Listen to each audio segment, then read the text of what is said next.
All right, guys. Tonight I'm going to tell you about a phenomenal Twin Cities lifestyle.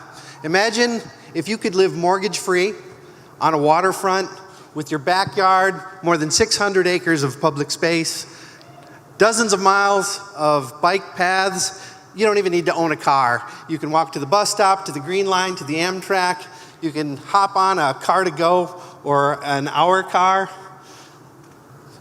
It's everything you want. Across the bridge, you can go to clubs, to museums, but there's a price to pay.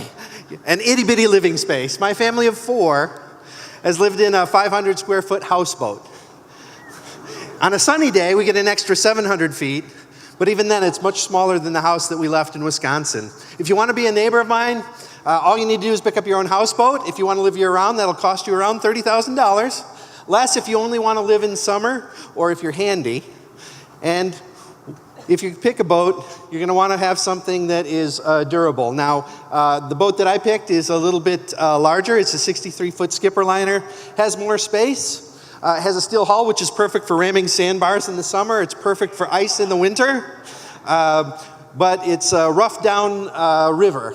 And so it spends a lot of time on the dock. And we dock at the St. Paul Yacht Club with 100 neighbors plus in the summer, about 24 neighbors in the winter. There are 2 harbors and a clubhouse. And to live year-round at the yacht club, you need to be a member.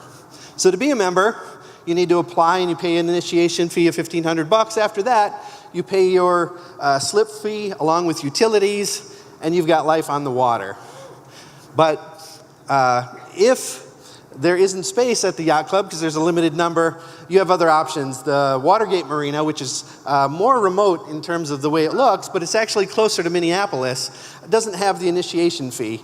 And you might dock up next to a pirate ship or a showboat. Now, my favorite place to work is out on the front deck, which is my outdoor office space.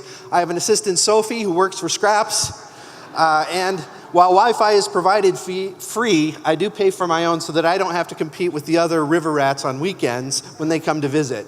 A lot of my time is spent in the main cabin or the salon, which is a combination of living room and kitchen, and it's really the only space that you can move around freely on a houseboat. And a houseboat is always moving left to right, up and down. It's not something that you notice after a while unless you're staring at the horizon, in which case it can be a little unsettling. Or if you're cooking in the kitchen and you have an egg and it starts to slide back and forth in the pan, there's probably some severe weather that's going on there. Now, a galley is not a kitchen, and so if you're living year-round, you have to do some upgrades. We put in a stove and a dishwasher, and we did it small so that in the common space it wouldn't take up a lot of space. But you live green because all of the water from the showers and the sinks and the appliances go right into the river. There's plenty of sleeping space. But sleeping is what it's all about because you usually have to climb in or crawl down into your sleeping space, and there isn't a lot of head space for you. You usually get 2 drawers and a little bit of hanger space. And down below deck, in addition to a sleeping space, is a storage space that we can make into a community closet and a little Coraline door that leads to a crawl space that has the furnace and all of the mechanicals when we need to get there. Summer is social on the dock. We have docktails, which is cocktails starting every sunny day between 3 and 5 o'clock. Usually goes until dinner time.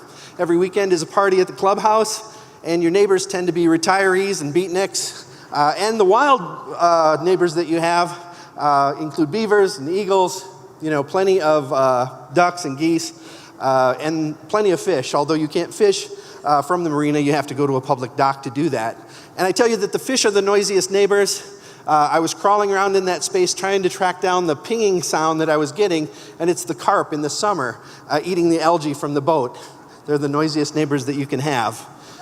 But during the rest of the year, in the winter, the docks are very quiet. We cluster up in small groups of boats where we hook up to the shared water line. We stuff insulation in every place that we can, and we hunker down with our furnaces, fireplaces, and stoves. And winterizing is an art form in Minnesota. We go to extremes. And the water on the Mississippi freezes and unfreezes throughout the winter, and so you get that lightning sound, the thunder cracking, which can be unsettling for people who are visiting for the first time. But of course, we like our ice in boat drinks, and I make the best pina colada that you'll ever have. But that, of course, is another Ignite talk. Thank you.